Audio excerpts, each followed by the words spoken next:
During my son's wedding, the bride suddenly hissed at me, "Get out of here and don't come back. You're not welcome here." I just smiled and said, "Okay, but I'm not leaving alone." Her smug smile faded when she saw who was coming with me. She lost control. Before we continue, please subscribe and write in the comments what time it is where you are now. I was sketching drainage patterns for the southeast corner when the doorbell rang. March afternoons in Portland usually meant peace. Retired life finally offering what 40 years of deadlines never did. Time to think. Time to plant gardens instead of buildings. The bell rang again, insistent. Rufus stood on my porch, grinning like he'd won the lottery. A woman I'd never seen before stood beside him, her hand resting on his arm like she'd practiced it. "Dad, we're engaged." My son's words rushed out before I could even invite them in. "I wanted you to meet her right away." The right away hit me first. No phone call, no slow introduction, just this sudden surprise, like he was showing off a car he bought without thinking. "Come in," I managed, stepping aside. "This is unexpected." I know. Rufus almost buzzed with nervous excitement as they walked in. "But when you know, right?" The woman held out her hand. "Celeste Morgan. I've heard so much about you, Mr. Boyd. Rufus says you designed half the notable buildings in Portland." Her handshake was firm and confident, and her manicure looked expensive. Fresh French tips. "Notable is generous," I said. "Functional is more accurate. Please call me Delbert." She smiled and immediately started studying my entryway. Her eyes moved over the original crown molding, paused on the walnut banister, and seemed to measure everything like a professional. "This craftsmanship is extraordinary. You don't see this quality anymore." "Built in 1923, I said, watching her take in the information like someone checking the value of an item. We moved into the living room. I offered coffee and they said yes. While I made it in the kitchen, I could hear Celeste asking Rufus about square footage, property lines, and how the neighborhood was growing. Her voice had that smooth, businesslike tone I knew from years of meetings. The kind of people who measure value before they notice beauty. So I said, coming back with the tray, "Tell me how you two met." Rufus jumped into the story with too much excitement. A networking event, an industry connection.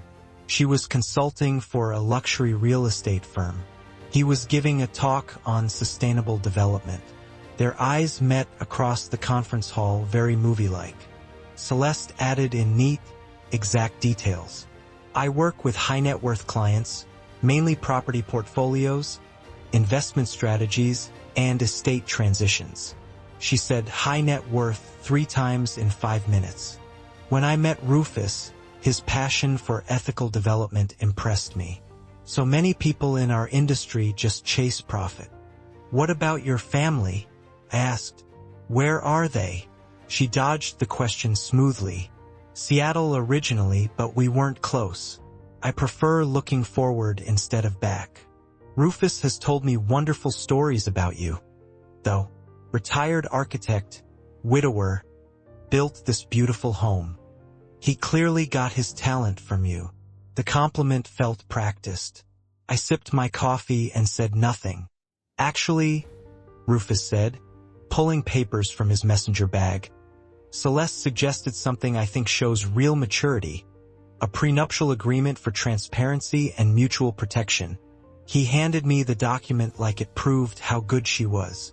I put on my reading glasses slowly, giving myself time to think. The contract was thick, 20 pages of legal language. "This is thorough," I said. "My attorney drafted it," Celeste explained. "I believe in protecting both parties. Marriage is a partnership, but smart partnerships have clear terms. Don't you agree, Delbert?" I flipped through the pages. Clause 7. Family assets acquired during marriage subject to equal division. Family assets, not marital assets. Family. Clause 12. Inheritance received during marriage becomes marital property after 1 year. Has Rufus had independent legal review?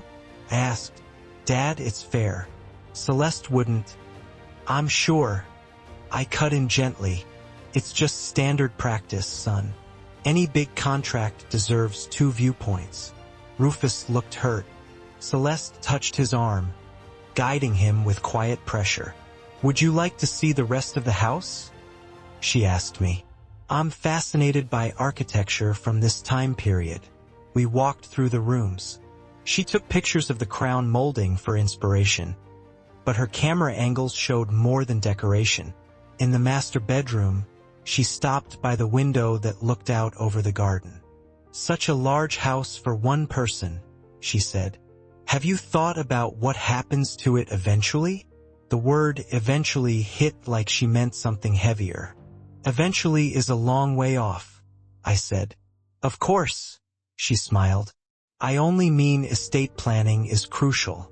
Rufus mentioned you haven't updated your will recently. Did he? My voice cooled. That's private between father and son. She stepped back smoothly like a pro. Families should talk about these things openly. It prevents misunderstandings later. I prefer preventing misunderstandings now, I said. Back downstairs, Rufus checked his watch. We should go. Reservation at 6 o'clock. At the door, Celeste hugged me with careful warmth. I'll take good care of him, she whispered into my shoulder. And I'm so glad we'll be family. The way she stressed family sounded like she was claiming something. After they drove away, I stood in the doorway holding the prenup. Tiny details piled up in my mind like flaws in a building inspection.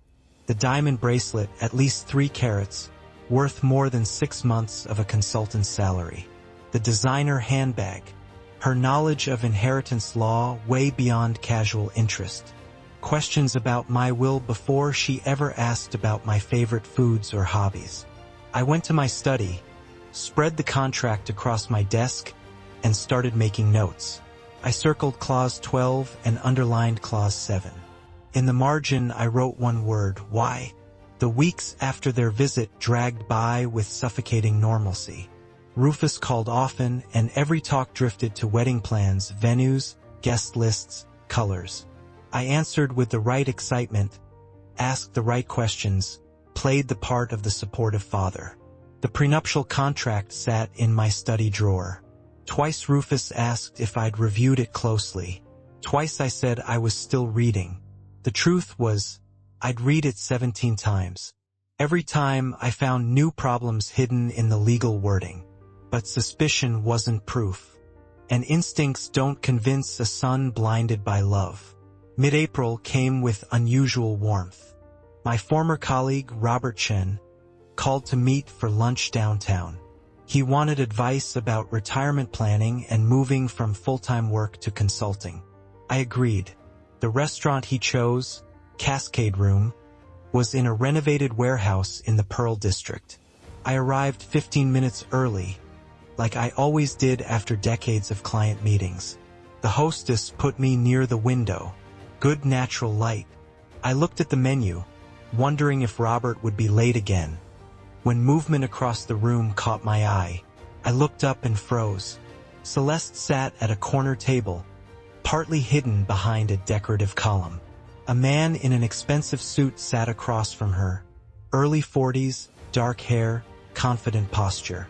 Their body language screamed closeness. She leaned in, covering his hand with hers on the table.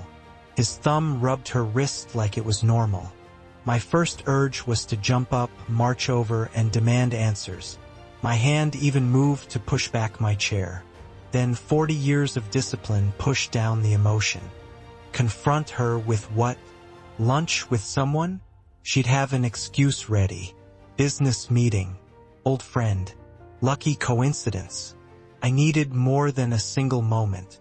I needed a pattern. I waved the waiter over. Could I move to that table instead? I pointed to a spot where a big plant would hide me a bit and still give me a clear view, like I needed better light for papers. From there, I could watch them clearly, and they wouldn't notice. I pulled out my phone, acted like I was scrolling, and turned on the camera. Through the leaves, I took photos. For 20 minutes, I watched like I used to study blueprints, noticing every detail.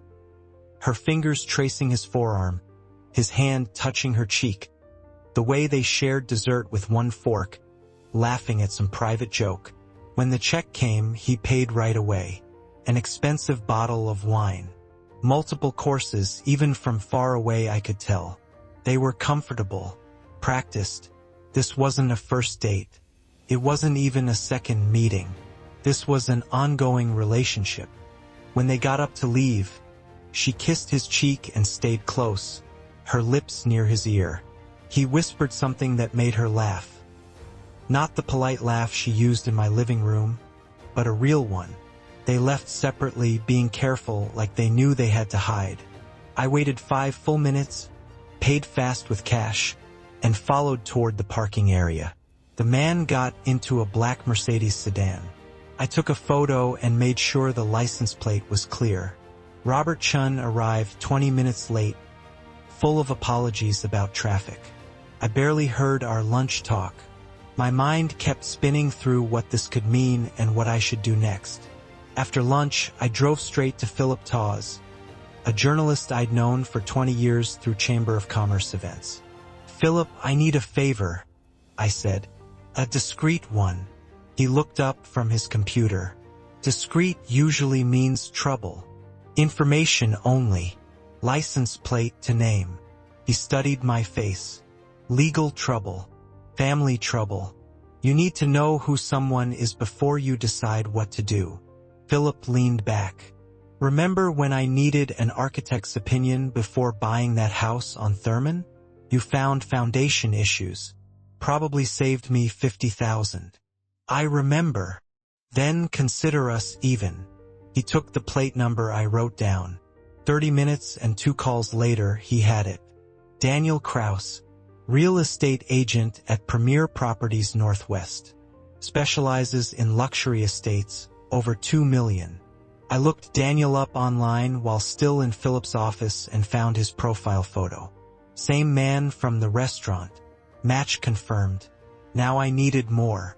That night, I researched Portland private investigators and chose Marcus Webb because he focused on financial fraud and cheating cases. His office was a small suite downtown. Webb himself looked plain, mid-40s, average build, forgettable face. Perfect for watching people without being noticed. I explained the situation clearly. My son's fiancée, a suspicious prenuptial agreement, an intimate lunch with another man. I need her background checked, I said, especially her dating history and money patterns. Webb gave his rate without emotion. $150 per hour, plus expenses. Whatever it takes, I said. I want a full report. He asked one question. If I find what you're afraid I'll find, what will you do? I looked him in the eyes. Protect my son. He nodded and took my retainer check. 2 weeks. I'll be thorough. Those 2 weeks felt like 2 months. I kept acting normal with Rufus. Weekly dinners started again. Wedding talks continued. Celeste came twice, playing her part perfectly. Sweet to Rufus, polite to me, asking my opinion about the ceremony. Each time, I smiled, gave advice, and watched her with new eyes. She was good, really good. If I hadn't seen her with Daniel, I might have believed the act. But I had seen it, and now I was waiting for proof.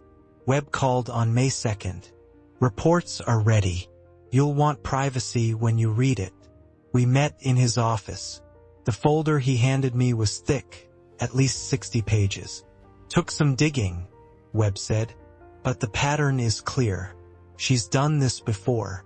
Twice. I opened the folder and read. Marriage certificate from 2019. Celeste Morgan to James Whitfield. Portland businessman. Divorce filed in 2021. Settlement. $180,000 plus vehicle. Marriage certificate from 2022. Celeste Morgan to Richard Brennan, Seattle entrepreneur. Divorce filed in 23. Settlement, $225,000 plus property transfer. Photos from the last 2 weeks showed Celeste meeting Daniel Kraus 6 times. Hotel receipts, restaurant bills. They'd been involved at least 8 months, longer than she dated Rufus. Webb had one handwritten note on the last page. She's getting better at this.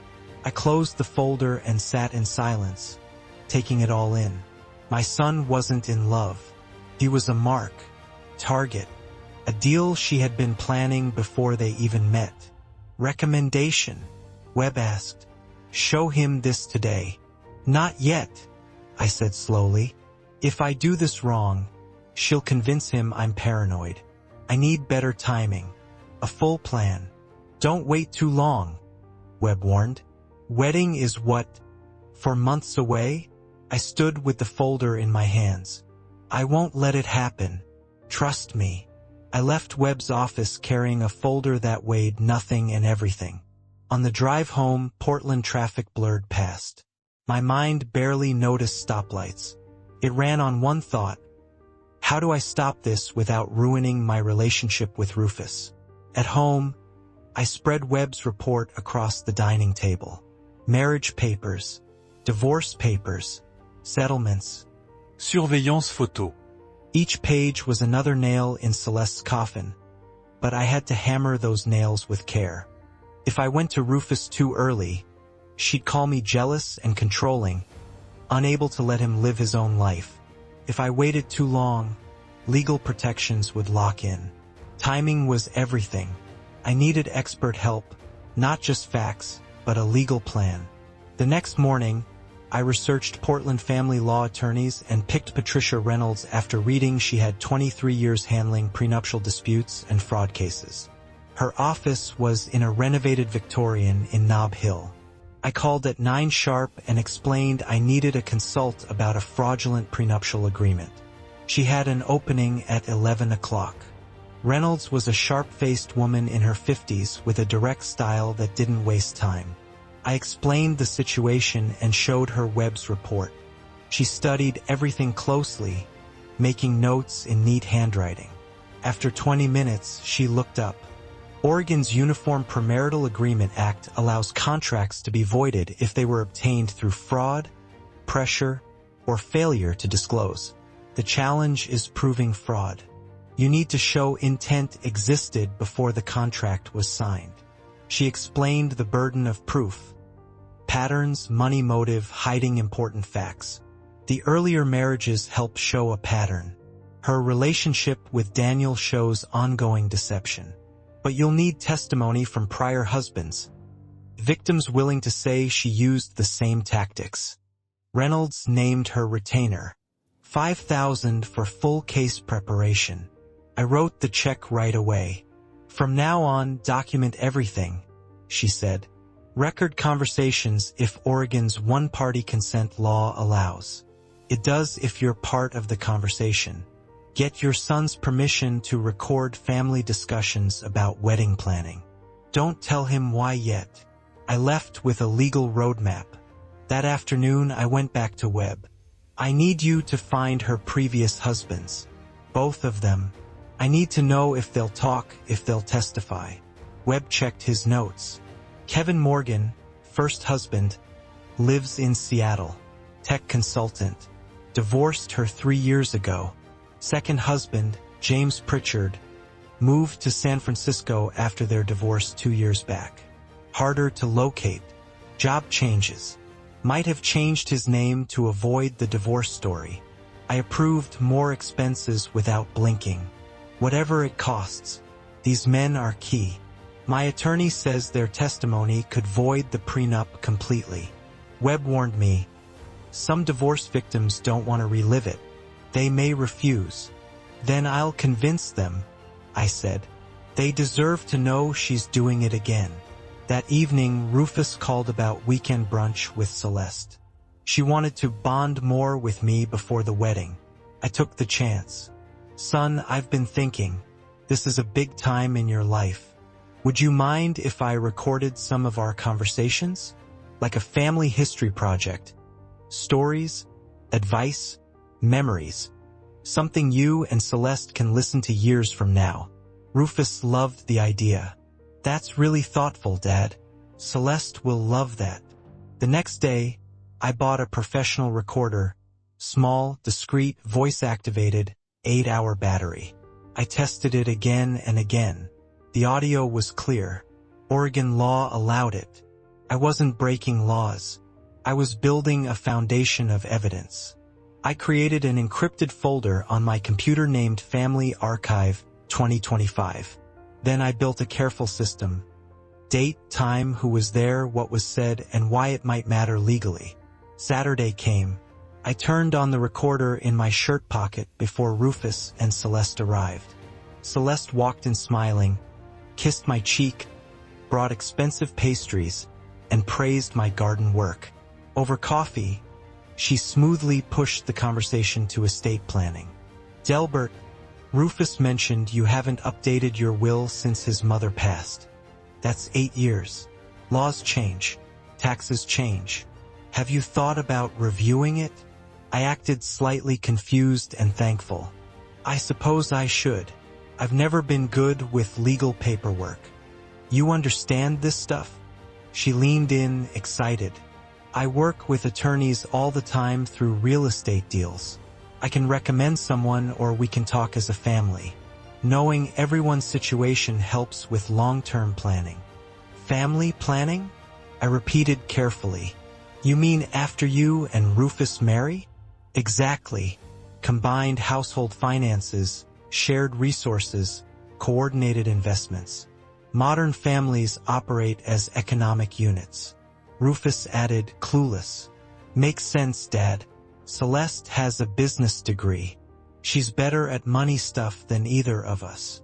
I nodded slowly, acting like a confused older man. So, you're suggesting what exactly? Celeste's smile sharpened just a hair. Just transparency. Knowing what assets exist, how they're set up, what succession plans are, prevents family conflict later.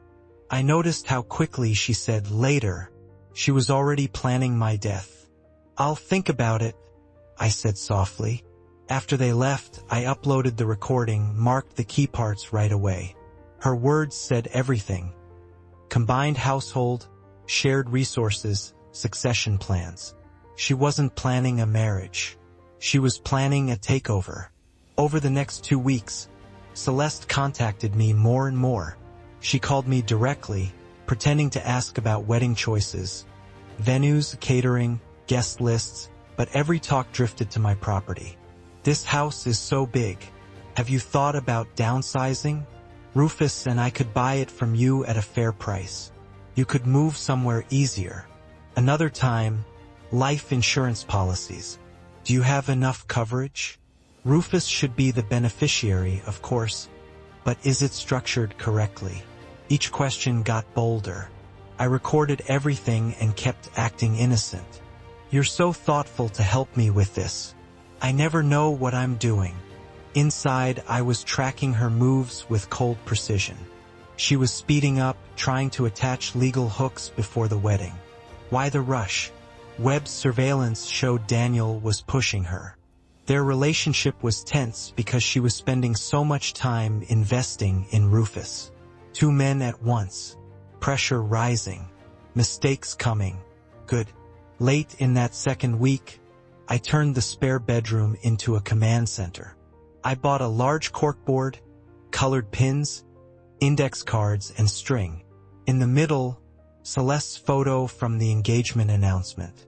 On the left, a timeline of her relationship with Rufus. On the right, her marriages to Kevin Morgan and James Pritchard. At the top, financial motives and property targets. At the bottom, legal options. Colored strings connected the pieces. It helped me see the whole plan at once and spot what I still needed. I photographed the board every day. One night, I listened again to Celeste asking about my investments, and I let myself feel the anger I'd been holding back. She actually said, "You're 62. like she was counting my remaining years. Most people avoid talking about a parent's death. She led with it, and Rufus nodded like it was normal. He didn't hear what I heard, the math, the schedule, the cold plan. She wasn't planning a wedding. She was planning a timeline. Not while I was still breathing. 3 more weeks of acting. 3 more weeks of recordings as Celeste pushed estate planning, property moves, and talked about my age like a chart. Each recording grew the case Patricia Reynolds was building. Then Webb called. Found Kevin Morgan.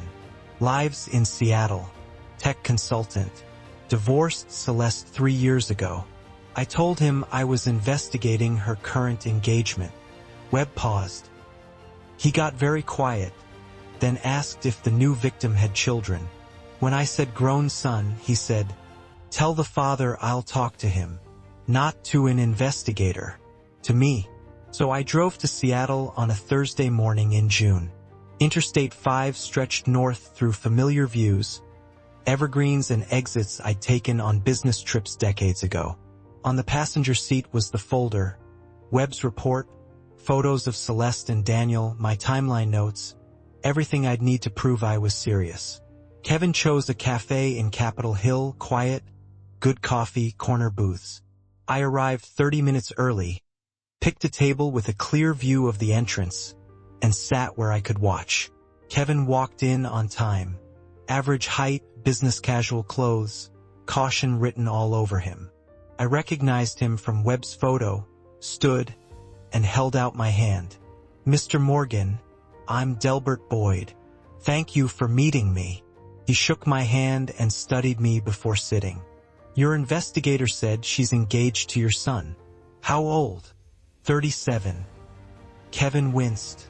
Perfect age. Old enough to have assets. Young enough to rebuild. I was 39 when I met her. I ordered coffee for both of us. I didn't rush.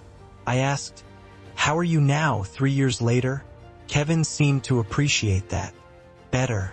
I rebuilt my consulting business, though I lost a key client in the divorce settlement. She claimed she was my business partner on paper, even though she never worked a day. Money recovery took 2 years. Emotional recovery is still going." His honesty opened the door. I said, "I'm trying to keep my son from going through what you did. Not just for legal ammo, though I need it, but to understand what I'm really fighting." Kevin nodded slowly. "You're fighting a professional, not a casual scammer. She studied this, polished it, made it her job." Over the next hour, Kevin described the whole pattern. He met Celeste at a networking event where she placed herself near successful people. She had already researched him, knew his company name, asked smart questions about cloud infrastructure, acted truly interested in his work, not just his money. At least that's what I thought. The dating moved fast and intense. She matched his interests, took him to expensive places. After 4 months, she pushed engagement. She said, "When you know, you know." I felt special. My past relationships were careful and distant. Her certainty felt like approval. Then came the prenup. She said she had been hurt before and wanted clarity. Protection for both. The contract looked balanced at first glance. "I didn't understand the wording," Kevin said. Family assets acquired during marriage actually meant anything inherited or received from relatives became shared property. His father died 8 months into the marriage, leaving $150,000 and a vintage car collection. Under the prenup, it became marital property. The marriage lasted 18 months. She changed after the wedding. Cold, critical, demanding. Then she started an affair with a real estate investor. I found hotel receipts. When I confronted her, she filed for divorce right away. Her lawyer was aggressive. His was outmatched. The settlement took $180,000, the car collection, and 30 of my business. Kevin kept his voice steady, but his hands shook slightly as he held his coffee. She waited until the inheritance cleared, then pulled the trigger. It was planned from the beginning. I showed him my folder. Webb's evidence. Recordings. My timeline. Kevin looked through it and nodded with growing certainty. Same pattern. Exactly. Look at this. Family resource consolidation. She used those exact words with me. It's scripted. He looked at the photo of Celeste with Daniel. Different man, same setup. She always keeps a backup plan. Someone to fall back on when the target is used up. I asked him straight out, will you give a written statement? Testify if needed to void the prenup with my son? Kevin answered without hesitation. Yes, I should have spoken up when the investigator contacted me after she married the second husband. The guilt has eaten at me. If I'd warned him, you're warning me now, I said gently. That's what matters. We wrote his statement together on his laptop. Dates, tactics, money results, the repeated pattern. Kevin signed it and gave me his contact information. Call anytime, whatever you need. She shouldn't keep doing this. Before we left, Kevin gave one last warning. Your son won't believe you at first. I wouldn't have believed anyone warning me. She's that good. She makes a whole alternate reality. She'll explain everything.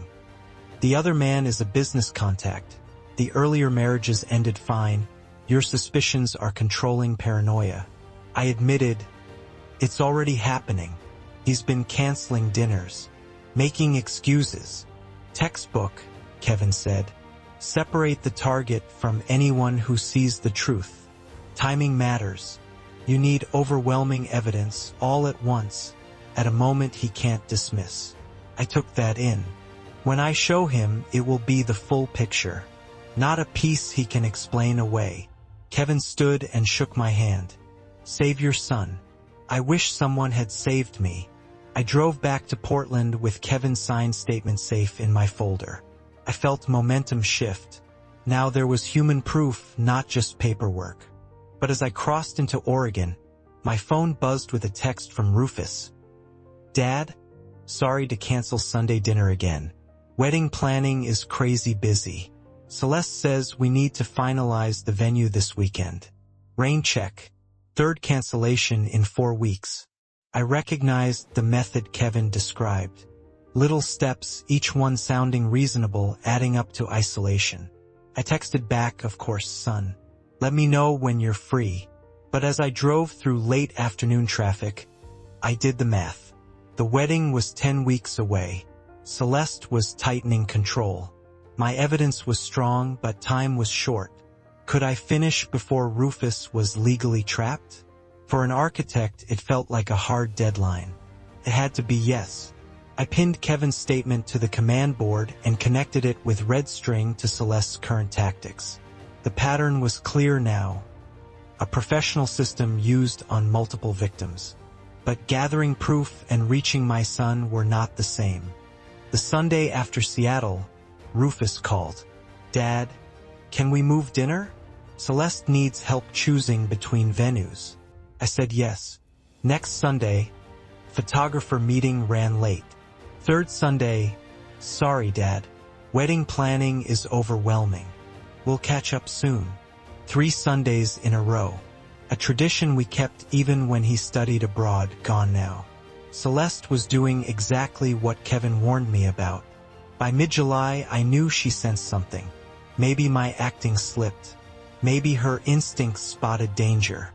Either way, she moved to cut me out. Wednesday evening, I was making dinner when the phone rang. Rufus sounded tense in a way I didn't recognize. Dad, we need to talk. Celeste thinks, I've been thinking about our relationship. Alarm bells rang. I kept my voice calm. About what? You've been strange lately. When we visit, you ask weird questions. Celeste noticed your recording conversations. She thinks it's because you don't trust her. My mind raced. How did she know? Did Rufus tell her about the family history project? Son, those recordings are for memories. Like I explained. That's what you said. But why record everything? It feels like surveillance, like you're looking for problems that aren't there. The phrase "looking for problems that aren't there" sounded like Celeste, not Rufus. Rufus kept going. "Celeste thinks you can't let me go. She says parents sometimes sabotage their kids' relationships because they fear being left behind. Classic trick. Make protection sound like control." I answered carefully. "I support your happiness, Rufus. Always." "Then why does Celeste feel unwelcome? Why do you question her about finances and estate planning?" "I don't question her. I respond to what she brings up. She says you twist things and make innocent questions sound suspicious." The talk spiraled. Rufus got more defensive. I stayed steady, but I felt him slipping away. It ended with him saying, "Maybe we should pause dinners until after the wedding. Give everyone space." I agreed. I had no choice, but I knew it was Celeste winning. The next morning, I met Reynolds and told her what happened. Rufus pulling away, Celeste turning him against me. Reynolds listened, not surprised. "This is expected. She's protecting her investment. Your son is an asset she's trained. She won't let you interfere without a fight." "Can I show him the evidence now?" I asked. Reynolds shook her head. "Partial evidence is dangerous. You show him the investigation, she says you're paranoid. You show him her past marriages, she says she was young and changed. You show him Daniel photos, she says he's a business associate. Each early piece becomes a vaccine. She builds defenses against the truth. So I do nothing while she takes him from me?" Reynolds stayed firm. "You keep building. You strike with overwhelming proof at a moment she can't spin. Wedding day might be best. Public. High emotion. She'll feel like she already won and drop her guard." I thought about it. "You're saying I should let the wedding reach the edge of disaster. I'm saying you strike when she's most exposed. She expects opposition before the wedding. She won't expect it at the wedding. Surprise is your advantage." That afternoon, Webb called. She met Daniel again. Downtown Marriott. Room 847. 3 hours. I couldn't get inside, but I placed an audio device in the hallway near the door. Not court usable, but it gives us intelligence. He emailed the encrypted audio file. I downloaded it and listened with headphones. Elevator chimes. Footsteps. Muffled voices. Then a door opening. Celeste's laugh. Daniel's lower voice. The door shut, but the thin walls let their words leak out. The sound wasn't perfect, but clear enough. 10 more weeks of this charade. Wedding's August 16th. After that, the timeline speeds up. And the father? He's a problem. Handled. I isolated the son. Old man can suspect whatever he wants. Rufus won't believe him now. Ice clinked in a glass. "You said that about Morgan's brother. This is different. Rufus is more malleable. After the wedding, the prenup activates. Give it 18 months. 18 months playing devoted wife. I've done longer. Remember the contractor? 2 years. This is easier. He actually believes I love him." Then cruel laughter from both of them. I stopped the recording and sat still. Hearing her voice like that, cold, sharp, counting time, made everything snap into focus. This wasn't a relationship gone wrong. It was planned fraud, and Rufus was walking straight into it. The next Sunday, I broke my own plan. I drove to Rufus's apartment without warning, hoping to catch him alone. He opened the door, surprised and a little annoyed. "Dad, what are you doing here?" "I wanted to see you. We haven't talked much in weeks." He didn't invite me in. We stood in the doorway, stiff and awkward. I tried a gentle path. "Son, did you have an independent attorney review the prenuptial agreement?" "Why would I?" "Celeste's attorney wrote it fairly. It's normal to have your own lawyer look too." "Dad, stop. This is exactly what Celeste warned me about. You're trying to ruin our relationship." "I'm trying to protect you." I don't need protection. I'm 37. I can make my own choices. I saw Celeste's purse on the entry table and realized she was inside listening, probably coaching every word. Rufus, please. Just listen. No. You listen. If you can't support this marriage, maybe you shouldn't come to the wedding. Think about that. Then he shut the door. I stood in the hallway feeling like I'd failed. Driving home, I knew Reynolds was right. Half measures didn't work. I needed one clear, crushing reveal, not a soft warning. The cost was watching my son drift toward disaster while I prepared. Back home, I updated the case board with a new section. Counterattack timeline. I documented every canceled dinner, every change in Rufus's wording, every step of Celeste tightening control. I added the hotel audio transcript. I added new surveillance photos from Webb. The evidence web now covered an entire wall. Financial records, photos, Kevin's statement, recordings, timelines. Any outsider would see the pattern. But Rufus wasn't an outsider. He was the victim in the middle. I stood in front of the board like an architect staring at a complicated structure. The foundation was strong. Reynolds for legal strategy, Kevin's testimony, Webb surveillance, my recordings of Celeste's probing. Only timing stayed risky. Too early and Celeste would twist it. Too late and Rufus would be trapped. August 16th was coming fast. 8 weeks away now. I made my choice. I would let Celeste believe she won. I would act like a defeated father who gave up. I would lower her guard completely. Then at the wedding, when she felt safest, most confident, most exposed, I would strike with the whole truth. No warning. No merci. Full reveal. Late July became early August. Rufus went silent. No calls. No texts. Total quiet. I held back even when it hurt. Let Celeste think she had cut me off for good.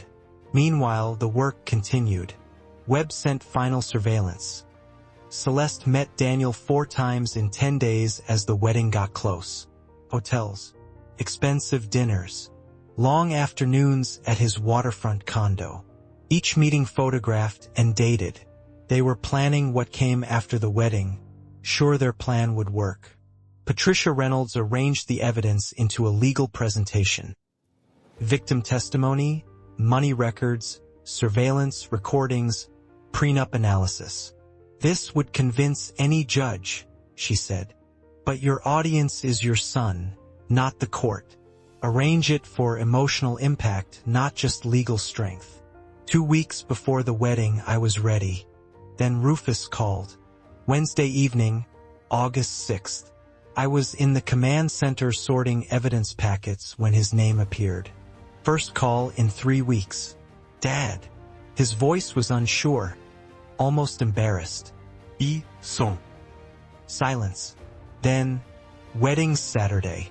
I know we've been distant, but you're still my father. I want you there. I was careful. Does Celeste want me there? He stopped.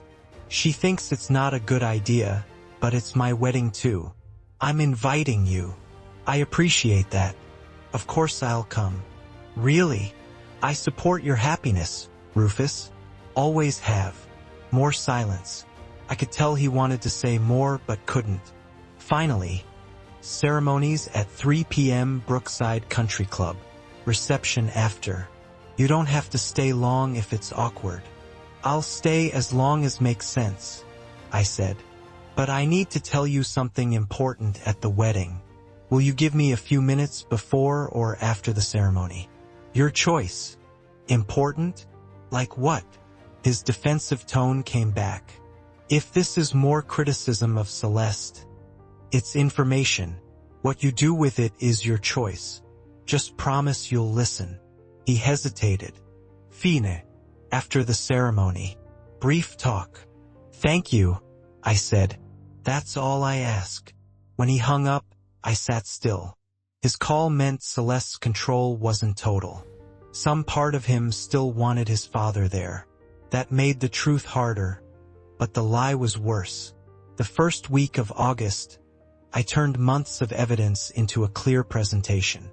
I made 3 identical packets, one for Rufus, one for Reynolds, and one for me. Each packet was in order by time. Section 1.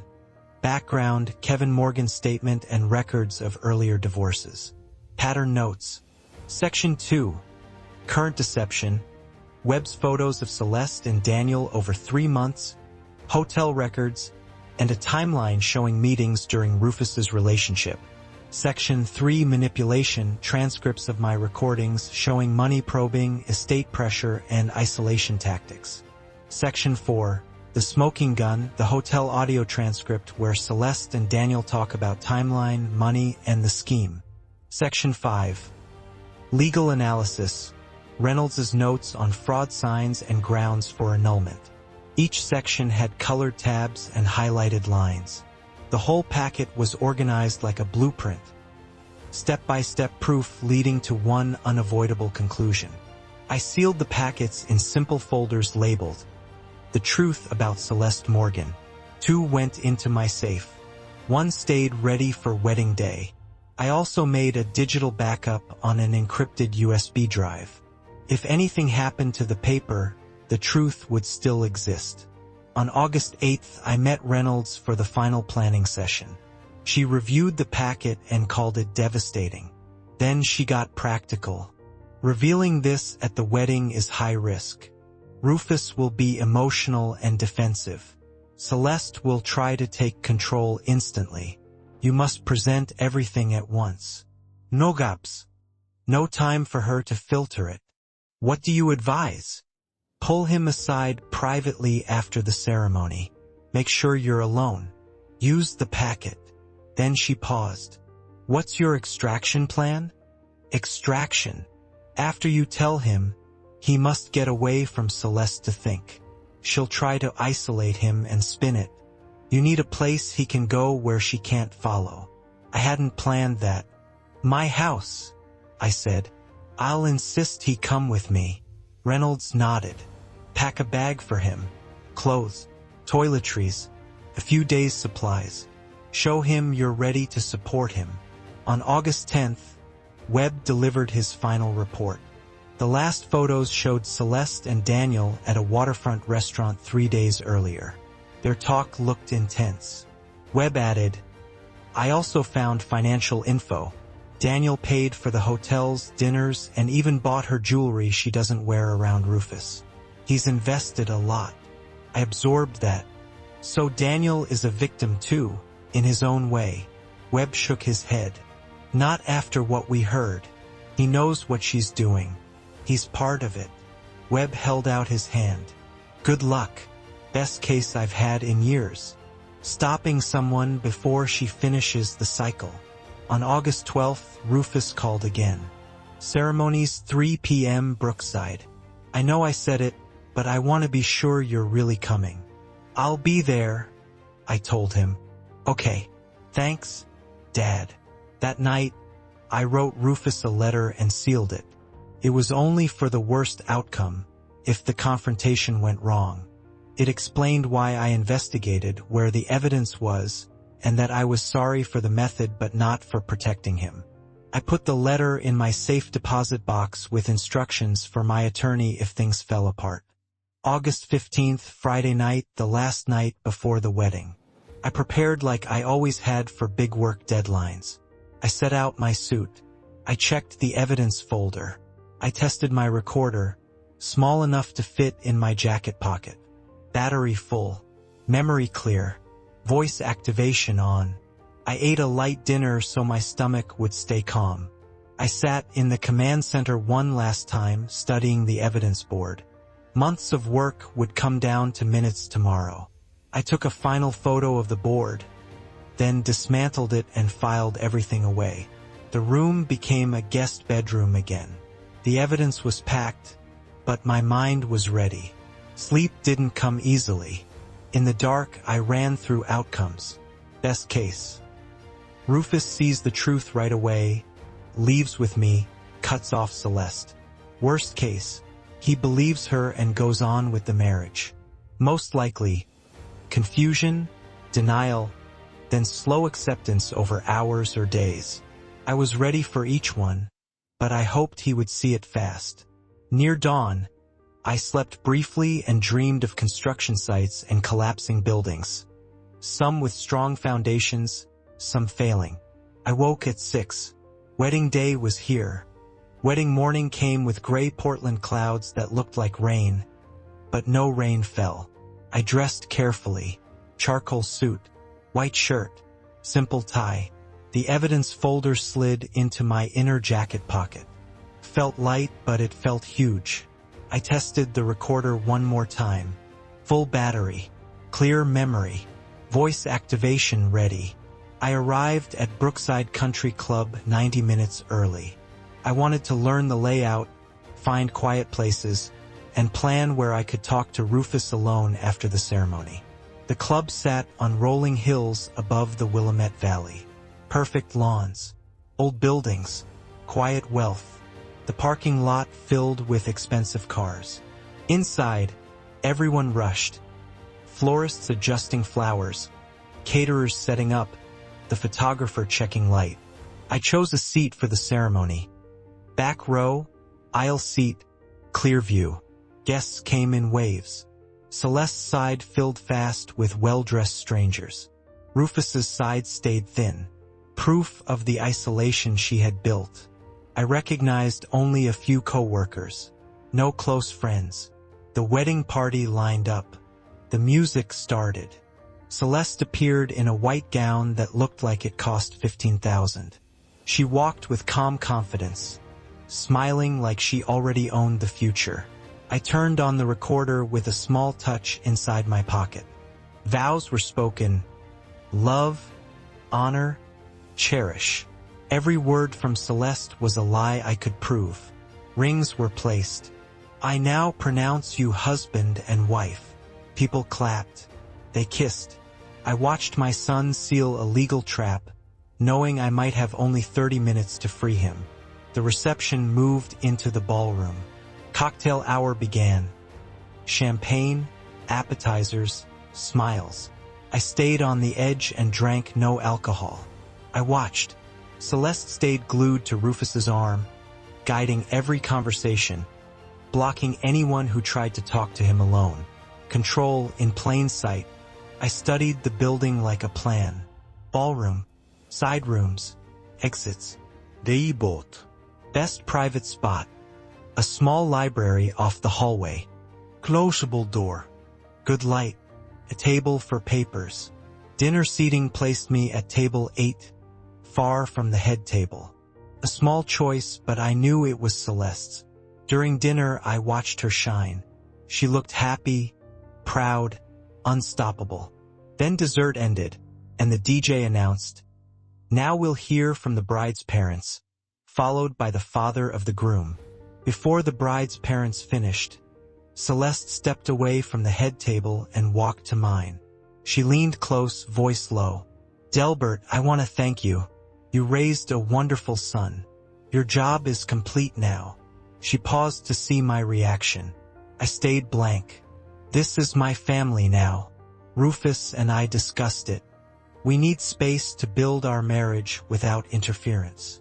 Her meaning was clear. "You should probably leave soon. You were here for the ceremony. That's enough." "Rufus asked me to stay for the toasts," I said calmly. "Rufus asks for lots of things when he's sentimental. I'm telling you what's actually best for him." Her mask slipped a little, coldness showing. "You're extra here. You don't fit with our friends, our lifestyle, our future. Go home. Don't come back." I spoke softly. "All right, Celeste." She smiled, satisfied. "But I'm taking someone with me when I leave." Her smile froze. "Taking someone? What does that mean?" "You'll see," I said. "Soon." Something in my voice finally landed. Her confidence cracked. "What are you?" "Enjoy your reception, Celeste," I said. "What's left of it?" I stood and walked toward the DJ booth. She stared after me, alarm growing, but she couldn't chase me without making a scene. I reached the DJ as the bride's parents finished their cheerful toast. The DJ handed me the microphone. "You're next, sir. Father of the groom." I took the microphone and stepped forward where everyone could see me. About 200 faces turned.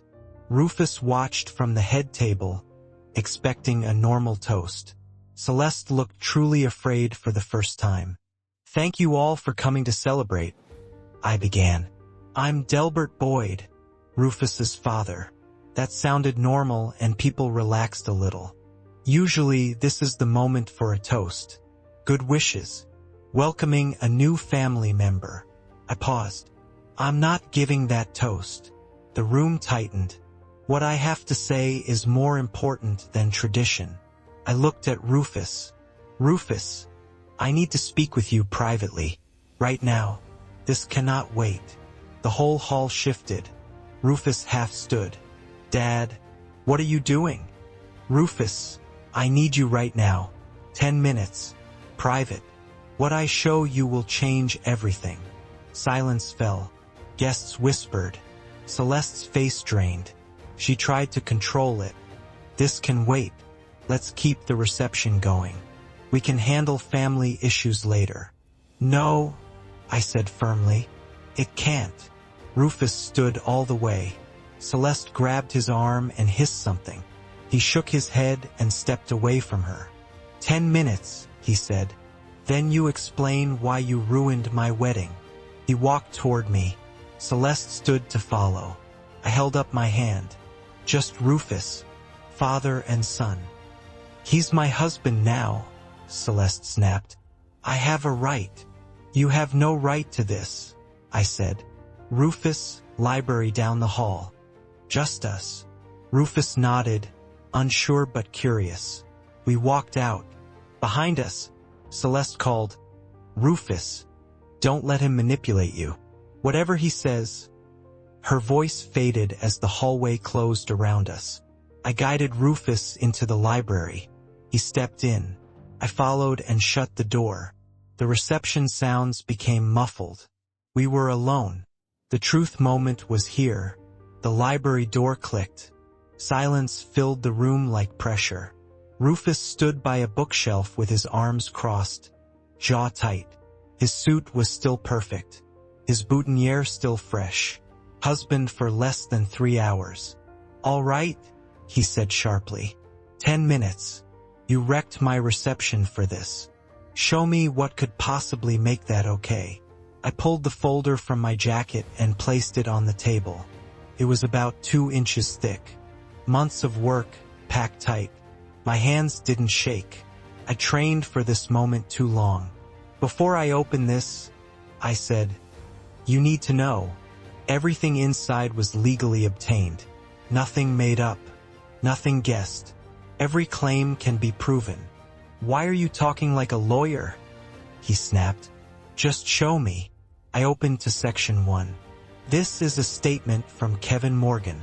Rufus frowned. "Who?" "Celeste's first husband." His eyes flickered. "She told me she'd never been married." I slid the pages to him. "Read it." He took them and read slowly at first. Kevin's statement laid out everything. Fast courtship, engagement in 4 months, prenup tricks, money loss, divorce settlement of $180,000 plus business stake. Rufus's face slowly lost color. "This could be fake," he whispered. "Anyone could write this. It's signed and notarized." I said, "He's willing to testify under oath. His contact info is here. Call him right now if you doubt it." I pushed my phone toward him. Rufus stared at it but didn't touch it. "There's a second husband," I continued. "James Pritchard. Same pattern. Same result. She's done this twice, Rufus. You're the 3rd target." "No," he said, but the words sounded weak. "She would have told me." "Why would she?" I asked. "That would ruin the image she built." I opened section 2 and laid out photos. Celeste with Daniel Kraus. Restaurants, hotels, parks, dates from March to August. "Who is that?" Rufus asked, voice empty. Daniel Kraus, I said. A real estate agent. They've been together at least 8 months. Longer than she's known you. Rufus picked up a photo of them kissing outside a hotel. His hand shook. You hired a private investigator to follow my fiancé. I hired one after I saw them by accident, I said. Would you believe me without proof? Maybe it ended, he said, searching for hope. Maybe it was before we got serious. It didn't end, I said, tapping the dates. This one was 3 days before your wedding. I opened section 3. Look at the divorce settlements, I said. Look at the timing. Quick marriage. Wait for assets. Divorce for profit. And your prenup is designed to give her more access after 1 year. Stop, Rufus said. His voice broke. He couldn't finish. I kept going because stopping now would give her room to twist it later. I recorded conversations, I said. You agreed. Remember the family history project? Rufus nodded, stunned. I played the audio. Celeste's voice filled the room, warm and helpful on the surface. Delbert, have you updated your will? Estate planning matters. Then her questions about property, inheritance, and succession. Rufus listened like someone hearing poison in a sweet drink. One more thing, I said quietly. The most important. I played the hotel hallway audio. Celeste's real voice came through. 8 more weeks of this charade. The father is a problem. Handled. Rufus won't believe him. After the wedding, the prenup activates. Give it 18 months. He actually believes I love him. Cruel laughter. I stopped the recording. The silence after it felt crushing. Rufus didn't move for a long moment. Then he whispered, That's her voice. Yes, I said. She called your marriage a charade. She said I'm malleable, he said, voice cracking. She said I believe she loves me. I'm sorry, son, I said. Rufus stood fast and walked to the window, staring at the perfect lawns outside. She planned this, he said, from the start. She researched me, picked me, pushed me away from you, married me for money. Yes, I said. What do I do? First decision is simple, I told him. Do you keep celebrating a marriage built on lies? Or do you end it now? Rufus looked at the door. On the other side, 200 guests waited. Celeste waited. Music waited. I end it, he said quietly. Then louder. I end it now. He yanked open the door and marched down the hall. I followed with the folder. We walked back into the ballroom together. The DJ cut the music. Conversations died. People turned and stared. Celeste stood, relief rising on her face, until she saw Rufus's expression. Rufus walked straight to her and stopped 3 feet away. The wedding is canceled, he said, loud enough for everyone to hear. Gasps spread through the room. Everyone can leave. The reception is over. I'm sorry, but this marriage was a mistake. Please go. He turned and walked toward the exit. Celeste's voice snapped on like a switch. Rufus, what did he tell you? What lies? Rufus didn't turn. The truth, he said. About Daniel. About your earlier marriages. About your plan for me. He's lying, Celeste cried. He manipulated you. He made fake evidence. Rufus stopped and faced her. I heard your voice on a recording. You called our marriage a charade. You called me malleable. You laughed that I believe you love me. Celeste went pale. That was out of context. What context makes an 18-month charade okay? Rufus asked. She had no answer. Stop, he said. Just stop. Please leave. This is over. Celeste spun toward me and screamed, You ruined my wedding. I'll sue you for harassment, defamation, invasion of privacy, everything. Everything was obtained legally, I said calmly. One-party consent, recording laws, standard surveillance, voluntary testimony. Your lawyer will confirm. You'll regret this, she shouted. Both of you. I'll take everything in court. You'll get nothing, Rufus said. The prenup is void because of fraud. My attorneys already prepared annulment papers. He walked out. I followed. Behind us, the room exploded into chaos. Shocked guests, arguing voices, Celeste yelling. We pushed through the doors into the cool evening air. Father and son, together. We drove away from Brookside in silence. Rufus still wore the suit, but he had ripped off the boutonniere and thrown it away. His hands trembled, like his body didn't know what to do with the shock. At my house, he went straight to the guest room, his old room mostly unchanged, and stayed there for 3 hours. I didn't bother him.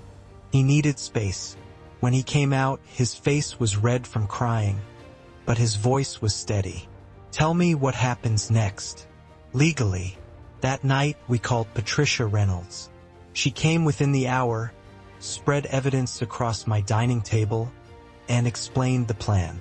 Rufus listened like someone hearing terrible news, learning his whole life had been fake. 5 days later, Celeste's lawyer served papers.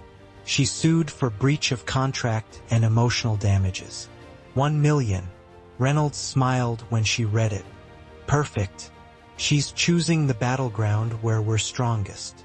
A week after the wedding, we met in Reynolds' office. Morning light. A conference table covered in documents. Reynolds read Celeste's claims with calm focus. She says you broke the prenup by refusing to honor the marriage. She wants the contract enforced and wants emotional damages. This is meant to scare you into settling. Rufus looked drained. Can she win? No, Reynolds said. The prenup was obtained through fraud. Your father documented it deeply, but we must prove intent in court. That means this becomes public.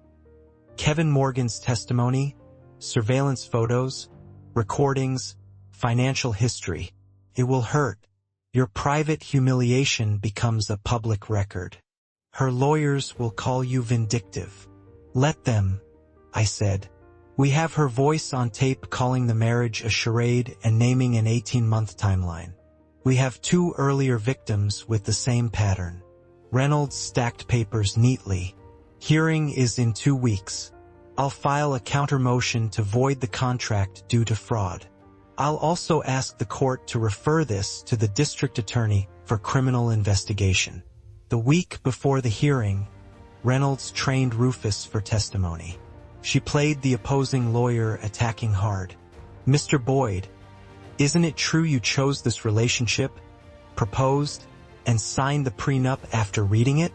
Rufus tried to stay calm. Yes, but I didn't know. Didn't know what? Reynolds snapped, acting like the other side. That relationships require trust? Or did you regret your choice and invent a fraud story to escape consequences? Rufus clenched his fists. That's not. You hired a private investigator. You recorded private talks. Those are actions of a paranoid, controlling person, not a victim. Rufus's face tightened. Reynolds stopped and softened. That's what they'll do. Twist facts. Attack your character. Stay calm. Stick to evidence. When they attack, answer simply, I believed it was honest. Evidence proved it wasn't. The courthouse hearing room was smaller than I expected. Wood walls, a raised bench, seating for maybe 30 people. Celeste sat with 2 attorneys, wearing a designer suit and acting confident. She refused to look at us. Judge Margaret Chen read the filings with clear doubt. Reynolds spoke first. Your Honor, this is not a simple contract dispute. It is a fraud pattern. Ms. Morgan targets stable men, marries quickly, positions herself legally, then divorces for profit. Mr. Boyd is the 3rd known victim. We have prior victim testimony. Kevin Morgan took the stand and told his story. Celeste's lawyer objected again and again, but Judge Chun allowed it. Pattern evidence is relevant to intent. Kevin spoke clearly and calmly. Under cross-exam, Celeste's lawyer tried to smear him. Isn't it true you're bitter and seeking revenge? Kevin corrected him. I contacted this young man's father to prevent harm. That's not revenge. That's decency. People in the room reacted. Reynolds then played the hotel recording. The court heard Celeste's words. 18 months of charade. He actually believes I love him. Judge Chen's face hardened. Celeste whispered fast to her lawyers. Reynolds's financial expert, forensic accountant Thomas Brennan, explained the money. 2 earlier marriages ended in large transfers. Timing suggests planned extraction. Ms. Morgan earns about $40,000 a year, yet her lifestyle costs at least 3 times that. The gap is explained by divorce settlements totaling over $400,000. Celeste's lawyers argued it was all unfair and circumstantial, but the room felt different now. Judge Chin ruled from the bench. After reviewing evidence, including recorded admissions, victim testimony, and financial analysis, this court finds the prenuptial agreement was obtained through fraudulent misrepresentation and concealment of material facts. The contract is void. Plaintiff's claims are dismissed with prejudice. She paused, then added, evidence suggests possible criminal fraud. This matter is referred to the Multnomah County District Attorney for investigation under Oregon fraud statutes.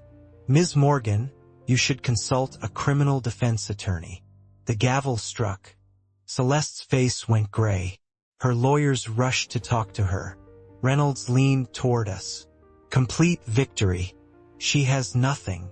Outside the courthouse, the late August sun felt unreal after the sealed courtroom air. Reporters tried to approach, but Reynolds blocked them. Rufus stood on the steps, like his body was there but his heart was still catching up. It's over, he asked quietly. The civil case is over, I said. The criminal investigation is starting. But for you, yes. You're free. He nodded slowly. I can't believe I didn't see it. The signs were everywhere. That's the point, I said. She makes sure the target doesn't see. We walked to the parking structure. Reynolds followed with her briefcase. The DA will likely take statements from both of you. They'll probably prosecute. The evidence is strong. She may take a plea deal instead of trial. At my car, my phone buzzed. Text from Webb. Daniel Kraus just posted a public statement distancing himself from Celeste. Claims he was misled about her relationship with Rufus. Rats leaving a sinking ship.